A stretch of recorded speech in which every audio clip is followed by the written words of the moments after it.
안녕하세요. 까치살모입니다. 오늘은 좀 저희 추측이 많이 들어가는 내용인 만큼 어디까지나 저희 뇌피셜 정도로 생각하시고 이야기를 들어주셨으면 좋겠습니다.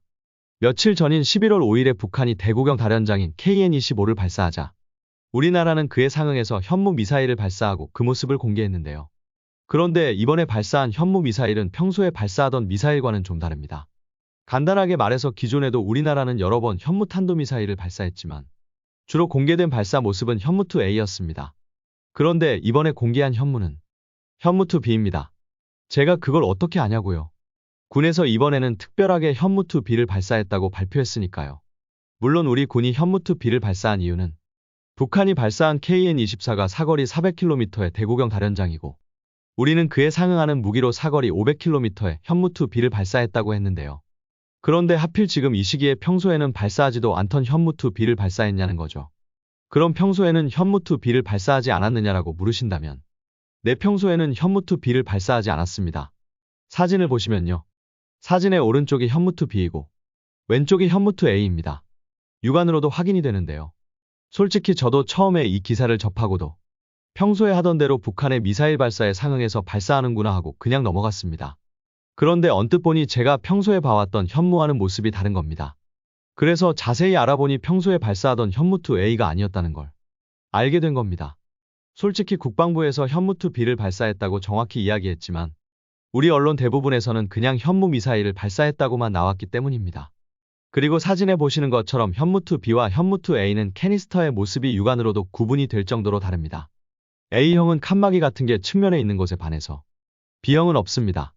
저의 추측으로는 A형은 캐니스터가 발사 시 발생하는 충격을 견디게 하기 위해서 일종의 지지대를 설치한 것 같고요. B형은 A형보다 캐니스터의 장갑의 두께가 두껍기 때문에 굳이 지지대를 설치할 필요가 없어서이지 않나 합니다. 한마디로 A형의 캐니스터는 방탄이 안 되고 B형은 방탄이 될 거라는 이야기입니다. 그럼 B형이 왜 탄생하게 되었고 어느 정도의 성능이냐를 알아야 하는데요. 우리나라는 과거 현무원 탄도미사일을 개발하고 배치한 다음에 새로운 탄도미사일을 개발하려 했습니다. 그 이유는 미국에서 에이테킴스를 팔지 않겠다고 했기 때문입니다. 그래서 우리는 독자적으로 탄도미사일 개발에 들어갔지만 미국은 갑자기 우리에게 에이테킴스를 판매하기로 합니다. 그래서 우리는 새로운 탄도미사일의 개발에 들어간 지 불과 몇 달 만에 새로운 탄도미사일의 개발을 중단하게 되고 미국에서 에이테킴스를 도입하게 됩니다.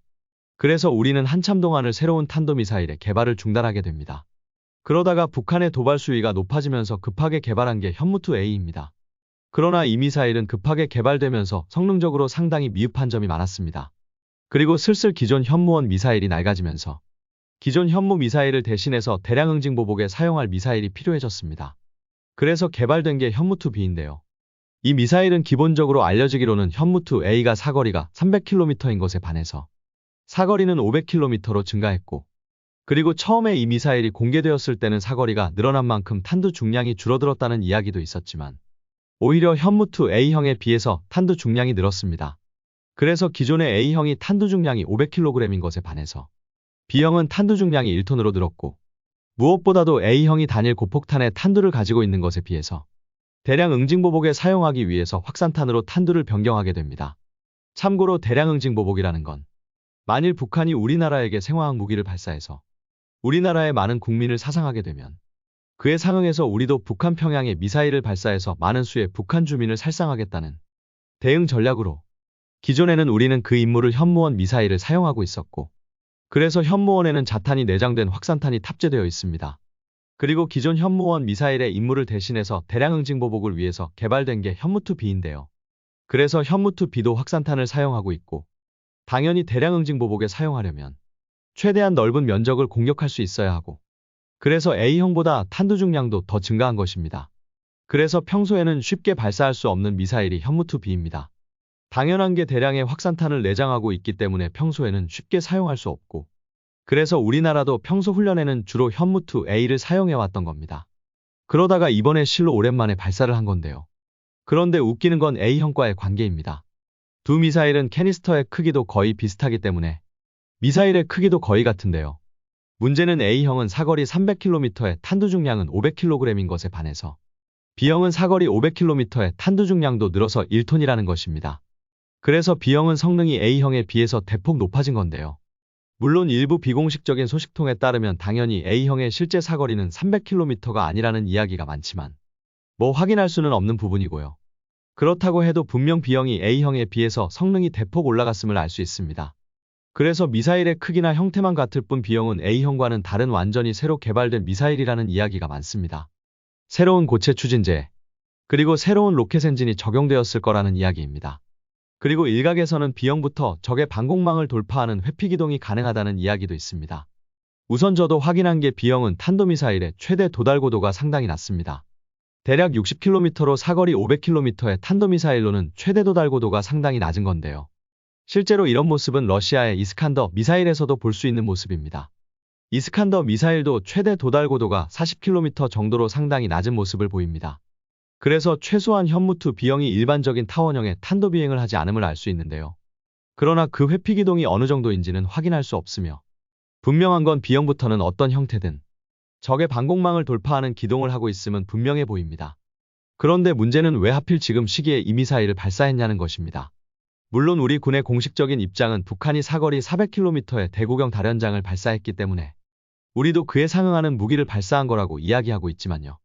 최근에 들리는 소문에 따르면 이번에 안제이 두다 폴란드 대통령이 방한하고 우리에게 바로 현무2 B의 판매를 요청했다는 이야기가 있습니다. 물론 확인은 안 되는 이야기이고요. 지난 8월에 우리나라의 NSC 그러니까 국가안전보장회의에서 중동의 모 국가의 요청으로 사거리 500km의 미사일을 판매하기로 의결했다는 이야기를 제가 한 바가 있는데요. 솔직히 제가 이 이야기를 했을 때는 당연히 중동에 판매한다는 미사일은 전술탄도미사일 3를 이야기하는 줄 알았습니다.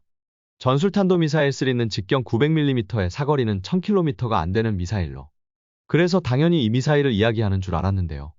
그러나 전술탄도미사일 3가 개발되려면 아직도 한참 기다려야 하고 그래서 당연히 이 미사일은 당장 우리가 수출할 수 있는 미사일이 아닙니다. 그럼 국내에 이미 존재하는 미사일 중에서 사거리가 500km인 미사일이 무엇이겠냐는 것입니다. 당연히 여러분도 잘 알겠지만 현무2 B입니다. 그래서 지금 당장 있는 미사일 중에서 판매해달라고 중동의 모 국가가 요청했다면 그건 다름 아닌 바로 현무2 B가 되는 겁니다. 그리고 이번에 두다 대통령이 방한해서 폴란드에게도 현무2 B를 판매해달라고 요청을 했다는 확인되지 않은 이야기가 있습니다.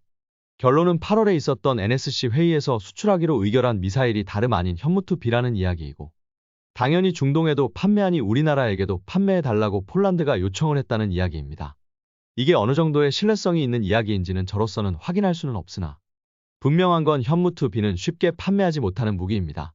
우선 현무2 B부터 제가 앞에서 이야기한 것처럼 적의 방공망을 돌파하는 회피기동 능력이 있고 이런 기술을 쉽게 타국에 넘길 수 있는 게 결코 아닙니다.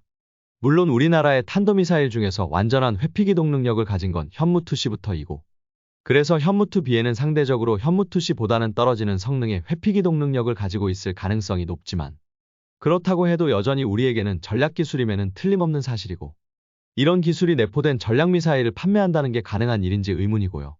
무엇보다도 현무2 B의 존재 이유는 대량의 자탄을 내장한 확산탄을 가지고 있다는 것입니다. 얼마 전에 제가 이야기한 것처럼 한화에서는 자신들이 개발하는 전술탄도미사일의 자탄 무기의 탑재를 거부하고 있고 그래서 폴란드 수출형 전술탄도미사일 등에도 자탄이 내장된 탄두가 아닌 일반 탄두가 적용되고 있다는 이야기를 한 바가 있는데요. 그런데 현무2 B는 당장 사거리는 물론 탄두 중량부터 전부 MTCR 규정을 벗어나는 무기이고 거기에 대량의 확산탄까지 가진 무기입니다.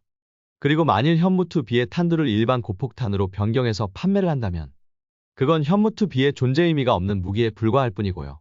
현무2 B는 발당 가격이 10억 이하인 우리의 전술탄도미사일에 비해서 고가의 링레이저 자이로를 사용하는 등 상당히 고가의 미사일입니다. 이런 고가의 미사일에 고작 고폭탄을 탑재해서 발사한다는 건 상당히 낭비라고 할 수 있고 아마 그런 무기를 원하는 나라도 없을 것입니다. 그래서 우리가 현무2 B를 판매한다면 당연히 탄두는 확산탄일 것이고 판매하는 미사일에는 우리가 새로 개발한 불발률 1% 이하의 자탄을 적용한다고 해도 제가 전에 이야기한 것처럼 이 자탄이 실제로 탄도미사일에서도 불발률 1% 이하가 나올지는 우리도 시험하지 못했다는 점입니다. 그래서 솔직히 말해서 저는 우리가 대체 어떤 무기를 판매하려고 하는 건지 이해가 안 갑니다. 만일 우리가 정말 현무2 B를 판매한다면 국제사회의 비판이 상당히 클 것입니다. 그렇기에 현무2 B는 절대로 판매하는 게 불가능한 무기라고 생각을 했었는데 NSC 회의 결과가 나온 지 얼마 안 되어서 이런 소문이 돌고 있으니 저를 상당히 혼란스럽게 하는데요. 여러분은 이 문제를 어떻게 생각을 하시나요?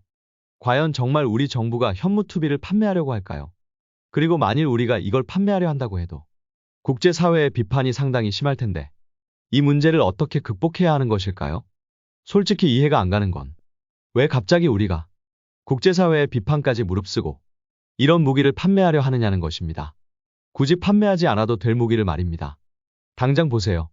중동의 모 국가에 판매한다고 하니 폴란드도 득달같이 달려와서 자신들에게도 판매해 달라고 하는 건데 정말 이래도 되는 건지 의문이 들 수밖에는 없습니다. 솔직한 저희 심정은 제발 이게 그냥 소문으로만 끝났으면 좋겠다는 생각입니다. 국제사회에서 비난하는 무기를 여러 나라에 판매한다는 건 해서는 안 될 일이라고 생각을 합니다. 여러분은 이 문제를 어떻게 생각을 하시나요? 과연 이 소문이 사실이라고 생각이 드시나요? 그리고 우리가 정말 이 무기를 다른 나라에 판매해도 된다고 보시는지요? 이상 영상 봐주셔서 감사합니다.